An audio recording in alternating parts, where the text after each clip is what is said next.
નમસ્કાર ખેડૂત મિત્રો, હું ડૉક્ટર કે.એચ. નુરવાણે બાગ મિત્ર એડવાઇઝરીમાં દરેક ખેડૂત મિત્રોનું હાર્દિક સ્વાગત કરું છું। આજે આપણે આ વિડીયોની અંદર વાત કરીશું પપૈયાની ખેતીની।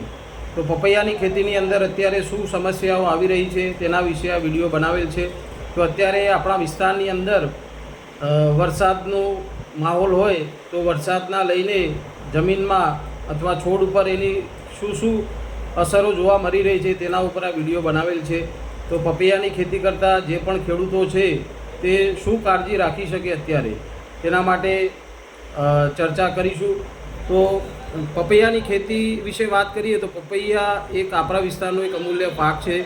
પપૈયાની ખેતીની અંદર જો કાળજી રાખવામાં ના આવે તો એ રોગ અને જીવાતના સકંજામાં આવી જાય છે।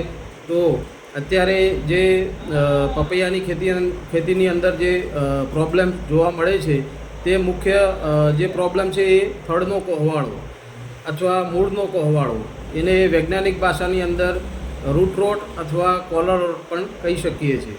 તો એના અંદર શું થાય, એના થડની આજુબાજુ જે જમીનજન્ય જે ફૂગ છે, ભેજ વધુ હોવાથી એ થડનો કોહવાળો લાગતો હોય છે, એટલે કોલર રોટ કહેવાય એને।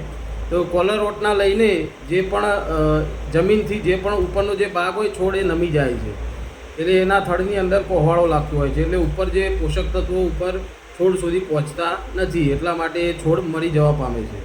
અને બીજા હોય છે રૂટ રોટ, એટલે પપૈયાના છોડના જે પણ મૂળ હોય છે તે મૂળની અંદર કોહવાળો લાગતો હોય છે।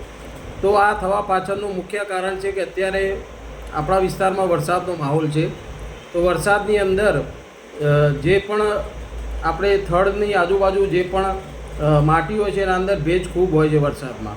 અને બીજું જે ડ્રીપ ઇરિગેશનથી જે પણ ખેડૂતો ખેતી કરતા હોય છે તો થડની નજીક જ બિલકુલ ડ્રીપ રાખતા હોય છે, તેના લઈને જ્યારે પણ એ ડ્રીપથી પિયત આપતા હોય છે તો એ સીધું એનું પાણી થડમાં ભરાવો થાય છે। તો થડમાં ભરાવાના લીધે ભેજ થાય, એના લીધે આ થડનો કોહવાળાનો રોગ લાગુ પડતો હોય છે।